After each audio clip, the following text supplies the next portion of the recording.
السلام علیکم ناظرین، آج میں آپ کی خدمت میں ایک اہم موضوع لے کر حاضر ہوا ہوں۔ وہ یہ ہے کہ جب ہم کسی معاشرے میں زندگی بسر کر رہے ہوں تو اس معاشرے میں ہمارا کردار کیسا ہونا چاہیے۔ اصول کافی میں حضرت ابو بصیر کا ایک واقعہ نقل ہے کہ حضرت ابو بصیر کا ایک ہمسایہ تھا جو کھلے عام گناہوں کو انجام دیا کرتا تھا۔ حضرت ابو بصیر نے کئی مرتبہ اسے واضح و نصیحت کی، لیکن وہ یہی جملہ کہتا تھا: اے ابو بصیر، میں بہت گناہ گار ہوں، تو اہل تقویٰ ہے، تو پرہیزگار ہے، تو مجھے واضح و نصیحت نہ کیا کر۔ ابو بصیر نے ایک دن پھر سوچا کہ میں اپنے ہمسائے کے پاس جاؤں گا اور اسے واضح و نصیحت کروں گا۔ اس کے گھر میں تشریف لے گئے اور فرمایا: اے میرے دوست، میں تیرے لیے خیر کا ارادہ رکھتا ہوں۔ میں چاہتا ہوں کہ تجھے گناہوں کی دلدل سے نکال کر نور ہدایت کی طرف لے کر آؤں۔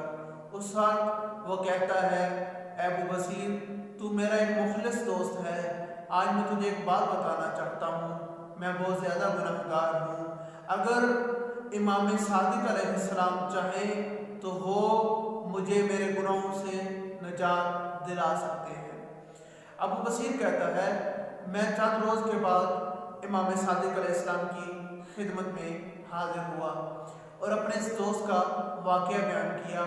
اس وقت مولا نے فرمایا: اے ابو بصیر، اب جب تو اس کے پاس جائے گا تو اسے صادق آل محمد کا یہ پیغام دے دینا کہ صادق آل محمد یہ فرما رہے ہیں کہ جو گناہ تو انجام دے چکا، میں صادق آل محمد ضمانت دیتا ہوں کہ اللہ سے بخشش کروا کے دوں گا، لیکن ایک عہد تم بھی کرو کہ آئندہ سے تم گناہوں کو انجام نہیں دو گے۔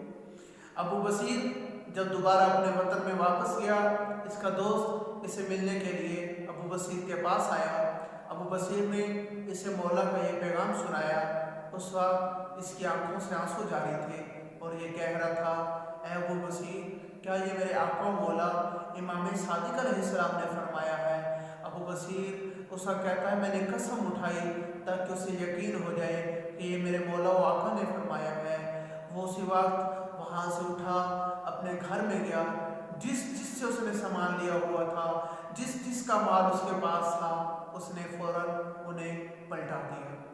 اور پھر تاریخ بتاتی ہے کہ اس کے جسم پر لباس بھی موجود نہیں تھا۔